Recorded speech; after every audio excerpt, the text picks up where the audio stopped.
Hey everyone, Brian Zane here with my somewhat belated review of Forbidden Door 2023. My apologies for the review getting out a little bit later than I would have liked. It was a very hectic weekend. PAL Pro Wrestling at PK Park in Eugene at the baseball stadium was a lot of fun on Saturday. Then on Sunday, a lot of other things happening in my life. I was just way too tired to commit any kind of time or energy to watching the show on Sunday night, much less making a review about it. So I sat down on Monday to watch it. My one biggest complaint with this show, a bit too long for me. It was 4 hours long if you don't include 0 hour.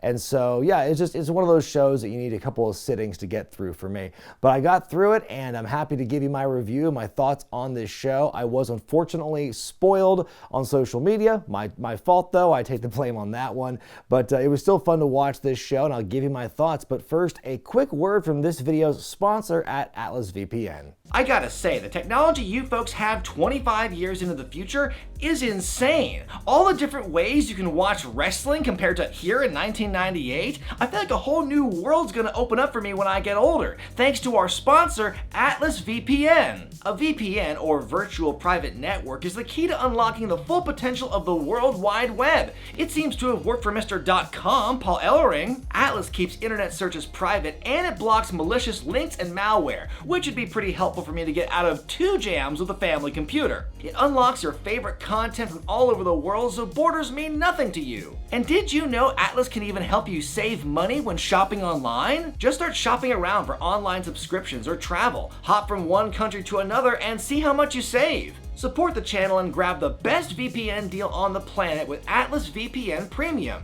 Just go to the link in the description to get premium for the ridiculous low price of $1.83 a month plus 3 extra months of service, all with a 30-day money-back guarantee. Act fast because the deal won't last long. Thanks for listening, everyone. Now I'm going to go back to my bedroom and watch Fully Loaded 98 on a loop all day.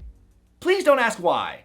The show begins with the AEW Championship match as MJF defends against the ace of New Japan, Hiroshi Tanahashi. I loved MJF's robe that he wore on the back saying New Japan is an indie. And I tell you what, that is just a small indication of what you'll see here. It's like MJF taking every possible measure to get the most heel reaction of the night almost. He's just got a great heel shtick that he plays to a hilt here. It is very archetypal in a way, or just very amplified, like simple stuff, but he does it so well that like the fans just are always going to gravitate toward that and react very loudly to it. The two trade guitar taunts for a minute. Dueling chants for the men. There's an abdominal stretch by MJF. I love Kevin Kelly on commentary here because he adds a lot of great context about the New Japan feuds and just the characters from that side. I love that he mentions that the abdominal stretch was Antonio Inoki's finisher, and that's like why he was doing that move. I never knew that. A nice flipping senton by Tanahashi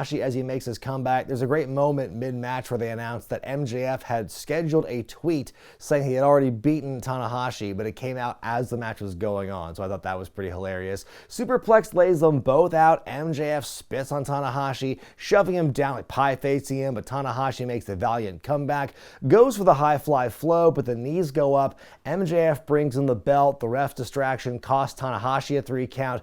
MJF decks him with a dynamite diamond to win and retain. I give it 3.5 stars out of 5. It was a solid opening matchup here. Tanahashi, he's getting up there, not moving quite the way he used to, but still put on a good showing, and I think was a good foil for MJF, who, like I said, was just really playing that heel shtick to a hilt here. And again, for a match that didn't have much of a build to it, it was just kind of a couple weeks of promos here and there, and MJF, it's really part of a larger storyline of the MJF-Adam Cole feud, but we'll see how that plays out. But yeah, this match was definitely good and a solid showing for MJF. In a matchup in the Owen Hart tournament quarterfinals, you've got CM Punk taking on Satoshi Kojima. Something I have not had the chance to talk about on this channel is the return of CM Punk. He came back with the brand new show Collision on Saturdays. I haven't watched any Collision, so I don't really have any opinion on that, but just the idea of Punk coming back honestly kind of defies something that I was thinking of months ago after everything that happened at last year's All Out and a lot of the ensuing stories and reports and rumors that came afterward. I did comment on one point in this channel about the rumors he might have been going back to WWE. Obviously not the case. It's just, I'm glad that they were able to get something resolved so that Punk could come back, because Punk has been a difference maker in attendance for them historically, and so for him to come back, I think will be a shot in the arm. I think that there's a lot of momentum now with the addition of Collision, with the hype that show has gotten. I've heard very positive things about Collision as a show overall. I would like to sit down and watch the show at some point, but CM Punk being back, CMFTR and the stuff they've been doing, it's all very captivating. It's getting people talking, and that's obviously the goal. And I think that, for as much as people want to knock CM Punk, it's the whole CM Punk and Elite thing. It's unfortunate that it's like the stories that there's still tension, the stories that, the people were on opposite ends of the building at Forbidden Door, and that they made, Collision is Punk's show, and Dynamite's the Elite's show, and ne'er will the two rarely cross paths. I just hope that professionally they can stay professional and put these petty squabbles to the side for the greater good of just doing business, not necessarily with each other. If they can't do that, whatever, you can lead a horse to water, but you can't make them work. So if we can't build an angle off of this fight they had, whatever, so be it. But if you can get Punk back and he can work his magic with the AEW fan base, then that's fine. If we can avoid another blow up or a fight, that's also great too. But Punk faces a huge uphill battle because he spent the last 9 months, off of TV and not really saying much. And just as the story and the battle, the civil war, it seems, between wrestling fans, Punk fans, Elite fans, all that fighting and all the arguing about what happened continuing while he remained silent. He had his counterfeit Bucks line and his return promo. That was probably the biggest shot that he levied in that promo and everything. It's an uphill battle because people have their opinions about CM Punk, good and bad. And I think the fans, they've let those thoughts fester for those 9 months, and now that's kind of finally coming out now that he's back. And so you're going to get very different reactions. Like, he was treated very well when he came back in Chicago, but of course that's the opposite of what happened on this show on Forbidden Door when he gets heavily booed. But then the weird thing is, after the music fades on CM Punk's entrance, we get CM Punk chants. The crowd is all over the place with Punk in this matchup. It's mostly negative. That's the one thing, and they really play off those reactions as if it's not what they expected. But it was definitely mixed enough where it's something worth pointing out. The match begins, the two trade pec flexes, there's fighting on the outside, Punk falling into the timekeeper's area after one chop, Punk taking over, doing the Hogan boot and leg drop at one point, playing into, obviously, the online scuttlebutt about CM Punk that has kind of persisted since last year, and all the rumors about the dynamic.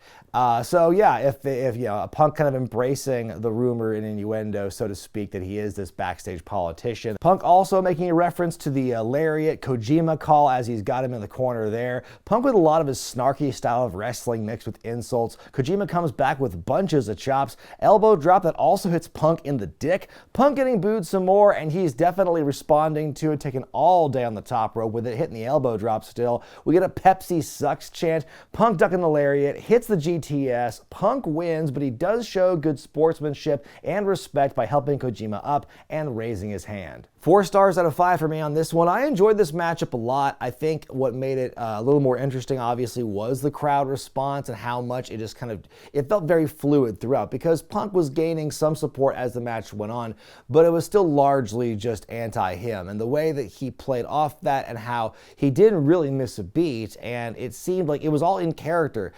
Sometimes when you've got wrestlers getting the response they don't expect, it can throw them for a loop and they might not know how to react to that. But I think Punk is one of those guys where he's you love him or you hate him, and he's just very polarizing, and that's just kind of what he is now. So for him to get those responses and him kind of looking deadpan at the crowd, it's the little things. But I think the fact he's able to do that so smoothly and it doesn't feel unnatural, I think is what's great about him. A 4-way match for the International International Championship up next as Orange Cassidy defends against Katsuyori Shibata, Daniel Garcia, and Zack Sabre Jr. 3 out of the 4 of these guys are holding belts. Daniel Garcia is the odd man out. Speaking of Garcia, I love this moment early in the matchup here where Sabre and Shibata are trading strikes, and Garcia keeps getting caught up in it and starts just doing his dance through the strikes. I love that. Finally taken down. 4-man kick leading to a quadruple down at one point. More strikes are exchanged between Shibata and Sabre, mid-abdominal stretches and sleepers. Orange at one point screaming in pain when he gets his arm worked over. There's this face-off with Orange and Shibata. They sit down, have a chop-off. Zack, with more painful arm holds on the champ, countering the mousetrap and the stun dog millionaire. Match ends when Garcia hits a pile driver on Sabre. Shibata with the PK to Garcia. Then Orange Cassidy, not healing on his ally in Shibata, shoves him out of the ring and then covers Garcia to win and retain. I'm gonna give it 4 stars out of 5. Some very fun and innovative 4-man spots in this matchup. I love the fact that everyone got their distinct characters and styles over and nothing fell out of place here. I think all 4 of these guys had great chemistry here. And it's not often you see multi-man matches where, you get a lot of everyone involved at once. You'll get people powdering out and we'll get 3-man or just 2-man or one-on-one stuff.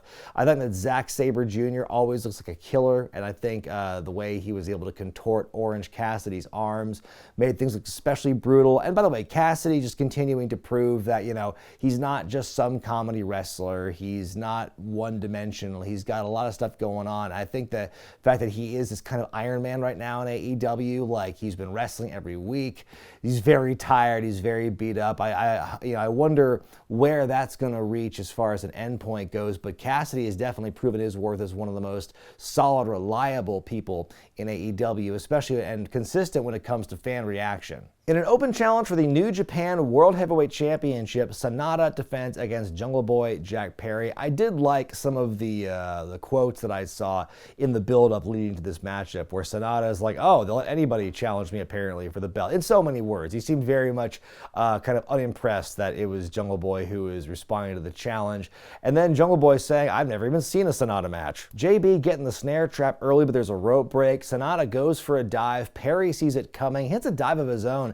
Jack trying the Paradise Lock, but SANADA gets out and puts it on him back. Nice back and forth in this match, trading big old chops. Jack hitting a loud one. Finally!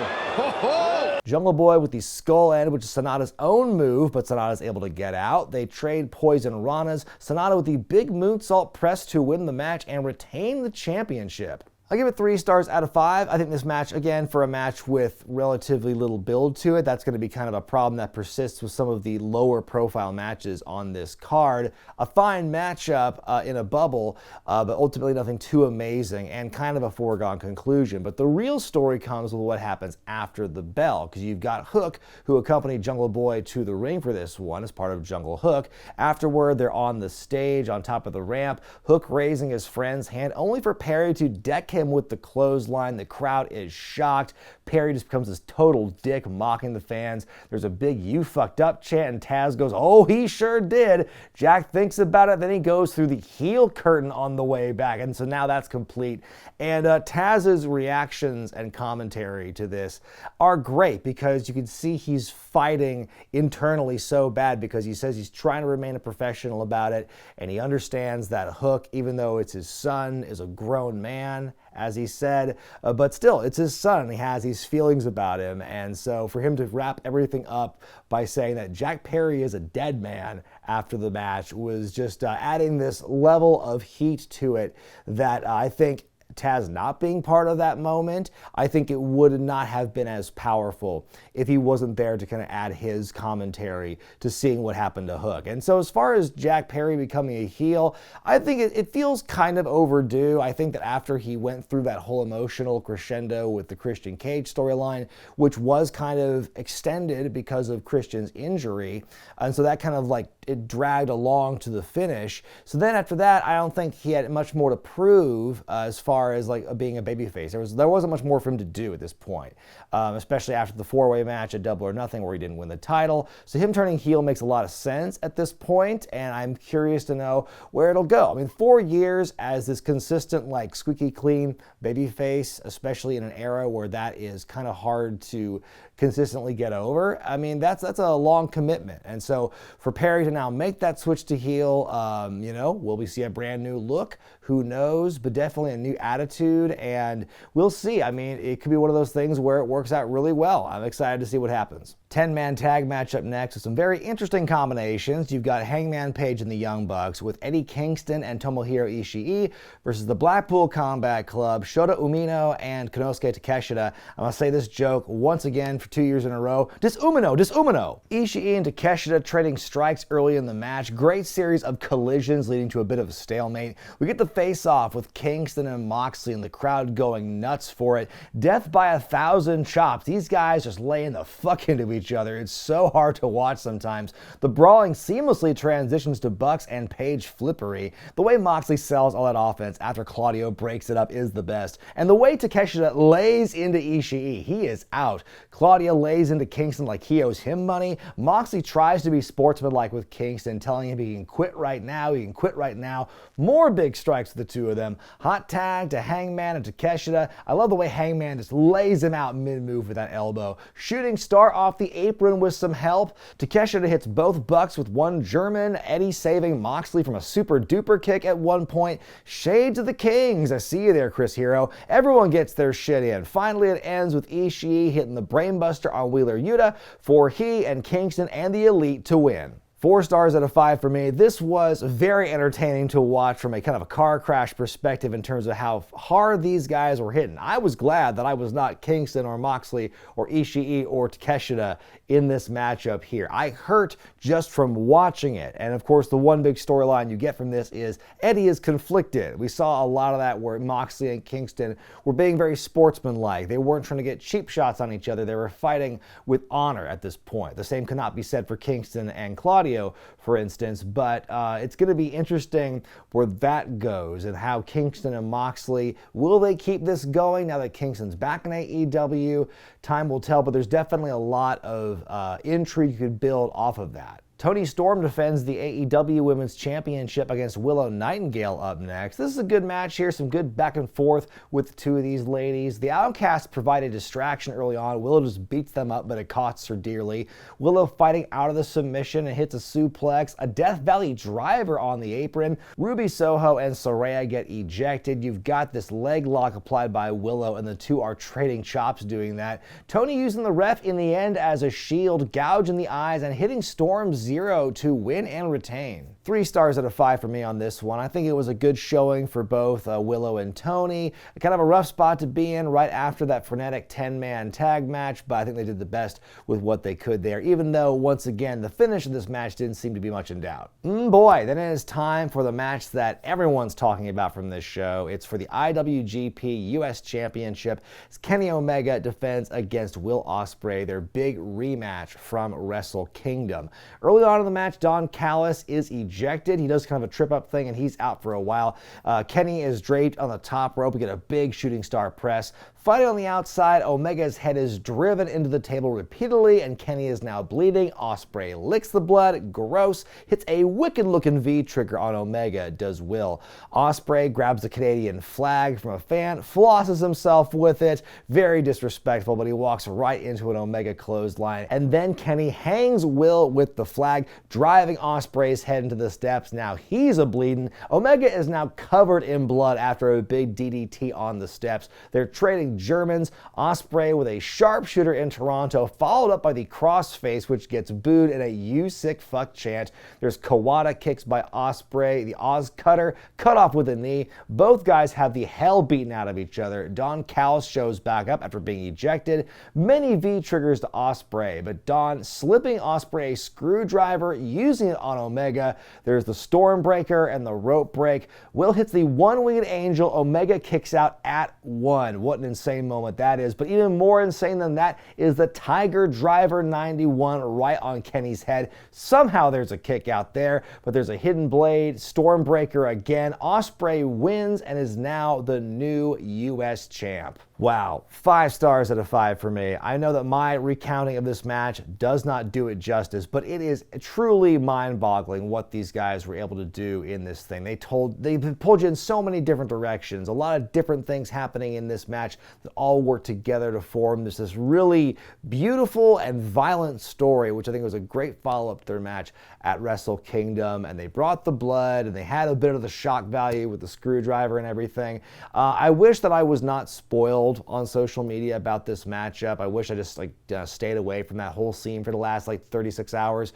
I wish I had the chance to see that for the first time and not know anything about what was going to happen. I know there was a lot of controversy about the Tiger Driver 91 and people being, oh my God, they shouldn't do that move, it's so dangerous. I don't agree with that, because I think really any move you do in wrestling that involves taking a bump is going to be inherently dangerous, even if it's the most basic, rudimentary, benign move in the world. It could be a body slam, and that could be enough to wreck your spine or give you a concussion. And so really, I don't see too much of a fundamental difference between that. I mean, if you look at the bump Toni Storm took on that Death Valley driver on the apron, that looked to be almost the same kind of angle or height as the way Kenny landed on the Tiger Driver. And I mean, I don't see people up in arms about the Death Valley driver, for instance. I think that it's one of those things where they're professionals. They clearly put some thought into this, and they didn't go about this in a hasteful manner. I'm sure they trusted each other to do it, and they're built to take moves like that. I mean, it's not a move you should take or give every single match. I kind of wish that was the finish. When I saw that move was used, I didn't realize that there was still stuff to be done after that. I thought, okay, well, if it's the finish, then it's fine. But no, they still did. And that was the move that kind of precipitated the rest of the downfall for Omega. But it was, it's one of those things where I get why people are upset by it. It's not a bump that should be done often or taken lightly. But when used effectively, kind of like a good pile driver, for instance, I think that it is fine. And it can be, it just added so much more to that overall story and that climax that I don't have a problem with how that went down. Again, the fact these two, they didn't go into it. It's not like Ospreay did it for shootsies on him. Los Stingobernables versus La Suzuki Gods. God, those are some silly names. You've got Sting, Darby Allin, and Tetsuya Naito taking on Chris Jericho, Sammy Guevara, and Minoru Suzuki, who got a big murder grandpa chant early in this match, which I got popped for. Sting was sort of a Painmaker-inspired makeup here this week. Nice work with Guevara and Naito early on. We get a face-off with Sting and Jericho. They're trading blows, and at one point I think Jericho wants to do this Sting woo, but he just goes, ah! Sting reversed into the... Sting with the Scorpion Deathlock for a moment before it's broken up. Guevara, Jericho, and Suzuki all do the pose. It's an amazing moment. We get Naito and Jericho with some back and forth. Darby goes for a dive, but Jericho hits him with the Judas effect. Jericho brings out a table. He puts Sting on it, and he tells Sammy Guevara to hit a 630 on the outside. And Guevara does it at the last second. It looks like Sting is trying to get out of the way. Now, I don't know if Sting just got nervous or he was late in moving, but it didn't look like a very clean landing. It looks like both guys hurt from that. But then what was really messed up was Sting gets up really soon after that for this next spot. So I don't know if he just stinged up and the cameras didn't catch it, or he was supposed to move and be in position, so he kind of had to sacrifice, not selling that move because Sammy wasn't involved for the rest of the match. So what made Sting able to pop up after he took the move? Naito catches Suzuki off guard and rolls him up for the win. Jericho attacks the bat right after the bell, but Sting grabs the bat and attacks Jericho, and then the bad guys flee. I give it 3 stars out of 5. This match to me was what it needed to be as that kind of palate cleanser in between the US title match and then the main event with Danielson versus Okada. I think that this combination of the legends and the younger guys worked really well, and the characters were dynamic enough to kind of keep the crowd awake and interested with their spots as you kind of get ready for this main event after the big long match we had before this. Then it's time for that main event, the American Dragon versus the Rainmaker, Bryan Danielson versus Kazuchika Okada. And folks, Danielson came out to Final Countdown. I mean, that alone, if the match was totally garbage, nonsense after that, fans would have gone home happy knowing that the Final Countdown played. For that to be Danielson's old ROH theme, and Tony Khan clearly spent buco bucks in order to get the rights to that song. It's a infamously expensive song to pay for. So the fact that they got it for Danielson, I mean, that was definitely a big commitment, big investment there. And it's a great return to form. It's very symbolic for this era of Danielson that kind of harkens back to when he was more of a badass in ROH. More of a killer, and so this, I think, is a great reference to that. Match starts out very physical, Danielson working over the arm for a while. It's a hard-hitting affair here. Back on the outside, Okada leaps over the barricade onto Bryan. The crowd has gotten considerably quiet by this point in the show. I'm not sure how much of it has to do with the whole respect vibe, more Japanese crowd style, or the fact that it's, been a almost 5-hour show, and, you just had that 40-minute matchup for the U.S. title, and so people are just drained. Danielson with the corner drop kicks, Okada fighting back with a standing drop kick of his own. At some point here, you can tell based on the way he's holding his arm, Danielson breaks his forearm in this match, in the middle of the match. And it's not a thing where, the arm breaks and they got to go home real quick. It's like they keep going at a very hard level, and it goes on for a while before he realizes, oh my god, like Danielson has really hurt his arm. On the outside again, Okada with a tombstone on the ramp. Danielson does the seizure cell in the ring. It's kind of scary to watch, especially given his history. Leads to the doctor getting in there. Okada is like, nah, fuck him. Picks him up to go for the Rainmaker, but Danielson ducks and hits the Busaiku knee. We get another one, but a kick out. Danielson just grinding Okada down with submissions, bending him way back, and Okada taps. He actually taps. What a shocking development this is. Danielson wins the matchup, and that is how the show ends. I'm going to give it 4.5 stars out of 5. This match, I think, lived up to the hype. I don't think it's going to match what happened with Ospreay and Omega, but this was still an excellent match in its own right. Very hard hitting, very just like, it was captivating to watch these two guys just grind it out here. Big ups to Bryan for, having that broken arm, but still having the ability and the guts to dig down and finish that matchup and really do a relatively seamless job with it. It's not like he still had 3 good working limbs, and he made good use of them. And the struggle to see him get into the submissions and the label lock before the final submission where he bends Okada's arms back was really impressive to see. The seizure cell, I know I'm going to sound like a hypocrite because I just said a few minutes ago, there's nothing wrong with getting dropped on your head for a tiger driver, but no, don't pretend to have a seizure when you have a history of concussions.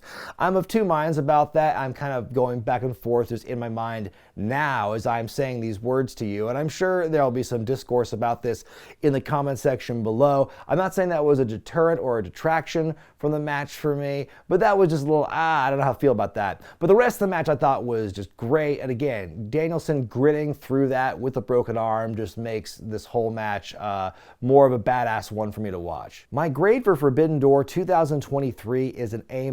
I had a really fun time watching this show. I mean, the length of the show, it is what it is. It's going to be one of those things you just kind of have to accept as part of the current business model, and I was a little bit drained after the big match with Ospreay and Omega, but I think there were so many just really strong wrestling matches happening across the board. Not a bad match on this show. Again, my only critique is just how long it was, but there were some great multi-man matches. I liked the 10-man, I liked the 4-man match.